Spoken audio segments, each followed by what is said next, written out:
Dr. Ahalya S., Vice Chancellor, Karnataka Samskrit University with us here. Dear ma'am, hearty welcome to the Kristu Jayanti College and to the interview session. Thank you so much. So, firstly, I would like to ask you, when you stepped into Kristu Jayanti College, what is your first impression about the campus? People at Kristu Jayanti University, the autonomous college that it is, the principal, the teaching staff, the non-teaching staff, and my very dear students, who I believe are the future of this great country.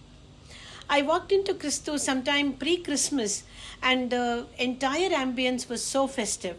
It was around 6 o'clock that I was here, and I was astonished to see the number of students who were moving around.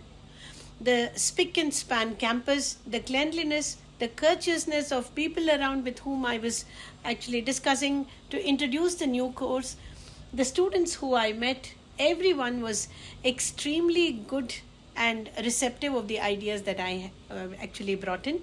And I was very impressed to see the number of students and the kind of education that they were receiving.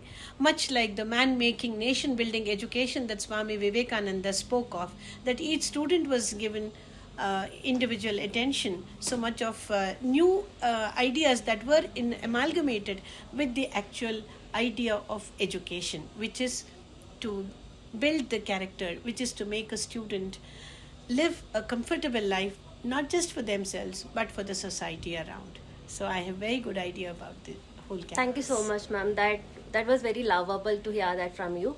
So, secondly, I would like to ask about that. There was a lot of trust from the government about the Indian knowledge system. Yes. And we are proud of our Indian knowledge system also. Yes. So, what advice you would like to give to the youth about the Indian knowledge system? Yeah. Many ideas, many facets that we can see this question from. Now, when you are there, you are known as somebody's daughter, somebody's granddaughter, and then you are proud of your lineage. You know, there is something that is in continuum. We say there are about 840 genes that actually come into you going by 14 generations. Exact number I'm not sure, but you are a part of the environment, part of all your ancestry, and so you are here today. India is one civilization that has survived every onslaught and still continues to be what it is. One of the oldest that you can think of, which is in survival, in actual vibrant survival. So when we look at it like that, there must have been many ideas that our ancestors had, which we could use today. I'd like to give you one example of the drug that we have for malaria today, Artemisia, is actually from a Chinese manuscript, which was taken not long ago in about 2015-16 it came, and it got the Nobel Prize. This was an idea hidden in one of the manuscripts of China. India today is the headquarters of all the manuscripts that you can think of. We are supposed to have something like 1 crore manuscripts across the country, and we have explored hardly about 25% of them. So there must be a knowledge system hidden. So this is one idea. Secondly, more and more evidence is building, coming from the background that I am as an Ayurveda doctor. Today we talk of brain-gut axis. What you eat affects you and your behavior, everything, you know. And we keep saying don't eat junk food. When I say that, people would ask why not? What's wrong about it? It's as much chemical, as much as what we eat and other things. But today we know. I was just talking to somebody this morning and was telling them, when we use rice which is old, then it becomes kind of wheat. It becomes, we have a lot of gluten intolerance today, so it becomes gluten-free automatically. It is easier for digestion is how we put it in the old parlance. As coming back to the brain-gut axis, it is so well identified in texts of Ayurveda. If I may give you a quote, Matrayapi abhyavaharan patyam channam na jiryati. You eat it in the right way, yet we have acidity. So many youngsters today suffer from acid peptic disease, problems of indigestion, of burping, of gastric issues, as you call in common language. We see it is not just by the quality of food, it depends on how you eat. Were you awake the whole of last night looking into your internet? So many such ideas come. Health is not a product of 2 into 2. Health is a product of 2 into 2 plus so many things minus many aspects.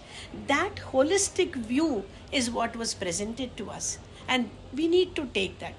Again, I would like to emphasize, just because it is old, I am not saying let us take everything. Let us critically edit them, see what is required, try and build up new evidence from today's science point of view, and then take them. In fact, the poet Kalidasa has beautifully come out with a shloka, as we say, a stanza, a verse which says, Puranamityeva na sadhu sarvam. Just because it is old, it does not mean it is correct. Nachapi kavyam navamitya vadyam. Just because it is new, I am not saying we have to discard it. We must have a mixture of the old and the new. Like a tree with fresh leaves and the old strong roots, a civilization must grow. And we fortunately are in a civilization which has it. So let's make use of the roots, trim the new leaves, give them a better shape. And you guys are the new leaves that we actually depend on. So once you are equipped with the knowledge, once your narrative of your own country changes, then you know what to do, how much of it is to be used. So let us use the beautiful aesthetics of Sanskrit poetry, of Indian poetry for that matter.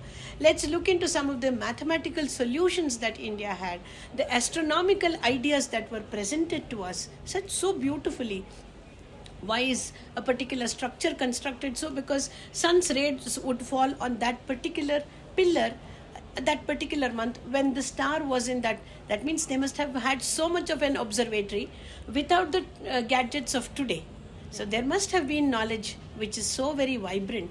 Coming to Ayurveda, we have n number of evidences which today talk of psychoneuroimmunology, which brings in the role of body and mind, how important they are to be in unison for us to work effectively. A tired body and a bright mind, no use. A mind which is not enthusiastic and a body which is ready, no use. How do I bring the two together? And I see so many youngsters actually bogged down of peer pressure, bogged down due to so many other things.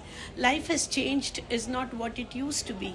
We live in high-rise buildings away from nature. So how do I compensate for that? So much of competitiveness. Yeah. The joint family system broken down. We are in nuclear families. And the very concept of family is actually coming down today with people choosing to be single or, distance which separates us. So, despite all that, how do I connect to my own nature, connect to people around me, which is very important. Aptopasevi bhavatya rogaha is what we say. Only when you are in a peer group. Imagine you have a good circle of friends. Don't you want to come to college every single day happier than you would be? Imagine there are no friends. How would you feel? As simple as that. Man is a social animal. So how can I connect myself? That disconnect has come in. All these are important. How do we bring those thoughts with the advent of artificial intelligence, with the advent of science and technology? How do we live a better life? For which Indian knowledge system, I'm sure, can give lot of inputs to the bright young minds of all colleges and universities.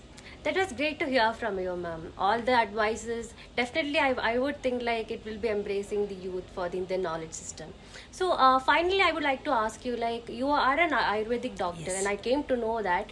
Yes. So and the diet that the youth is following is like they are having a lot of junk foods. Yeah. So what advice you or what are the suggestions you would be giving to improve their healthy lifestyle and their healthy diet? Yes. I would say take the middle path in whatever you do. Would I then say just have bland food made at home? Not at all. Once in a way, you can have food outside. Eat it, but that does not mean you make it a habit. When your general health is so good, your digestive system, your gut is so good, you can eat anything and digest it. But it should be once in a way. Whatever, I don't want to name this or that. A fast food once in a way, you want to go have something, hang out with your friends, enjoy the day. Go home and have a glass of warm water. If you have had a heavy meal in the afternoon, take something very light for dinner. Generally, stick to the timing of your meal, which is very important. I've seen youngsters have dinner as late as 12 o'clock. It doesn't go well with the circadian rhythm. Do you see the sun rise early one day, set late one day? Every geographical place has its general time of the sunrise and sunset. In a very similar way, our body has a clock within, the biorhythm of the body. So whatever we do must go in consequence with that. So when you get up in the morning, and that should generally be around 6:30 is what I would say. Though the text talk of much earlier, let me put it between 6 to 7. So what generally is happening is you sleep late and you get up late. That tends the body into a state of inertia later, and the highest productivity may not come. So my sincere advice would be sleep early, get up early. That is a time tested dictum which people have benefited from. We know the reasons for the girls suffering from PCOD, etc., could also be that hormones like estrogen work very well. They are released actually only when there is complete darkness. With a mobile around, with your net switched on, the body may not function very well. So we have so many imbalances in health from the young girls and boys today. So listen to the nature. So it's a 6 to 7 in the morning and 10 to 11 in the night will give you a good sleep. Good sleep, a right diet, and the right amount of exercise. Then does that mean all my forefathers, my grandfather also exercised? Your grandfather and my grandfather did not have opportunities where they got onto the car just outside the home and they got down at the place of work. They had to walk a lot. There was a lot more physical activity. So the space for specific exercise might not have been there for them. But for us, with a changed lifestyle, exercise for all age groups. Let me underline that. If you want a child to be healthy and not fall sick with allergy, etc., there must be enough exercise. That boosts your endorphins, that boosts your immune system. For youngsters, it is a sine qua non. Exercise is going to keep you healthy, makes you look vibrant, makes you look beautiful. No parlor can give you that kind of a glow that exercise can bring. And for people my age, if I need to look into my next year in a healthy way, I must exercise. So what form of it is left to you? Make sure you have physical activity through the day. We have remotes, we have cars, we have every gadget where we are not really working. All that is working are some fingers of mine here. What do I do with the rest of the body? As simple as that. So any food that your parents, your forefathers ate, if you are from North Karnataka, you eat that. If you are from South Kerala, you eat whatever your family ate for generations. Or if you've been living in another place for some time, get used to the food of that place. Make sure it is homemade food, at least one meal a day. Keep your food on time. Chew your food well. Make sure you have enough water to take. Make sure you've exercised enough. With all this and a good set of friends, make sure you sleep well. And that is the only way for us to be happy. Okay, fruits and vegetables are generally kept away in a youngster's diet because they may not always be the most tasty of things that they have. Make sure you include them. So once you do this, and everything in moderation, your emotions in moderation, there are going to be breakups, there are going to be failures, there are going to be letdowns. So what? Life moves on. And at that moment, it looks to be so much. Your life is full of only that. Come out of it and see. There's so much more to go. So don't take anything too personally. Move on. Life will still go on. With that attitude and an attitude of identifying yourself with the society you live in. Yes, I have good friends. I have teachers who I can look up to. I have a purpose in life. Once you get that, life is just going to be beautiful. And that is the way for health also.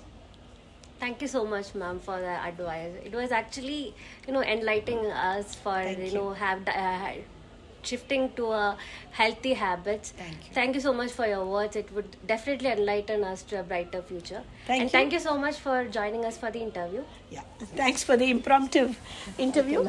Thanks and best wishes to all the students at Kristu Jayanti. Thank you, ma'am.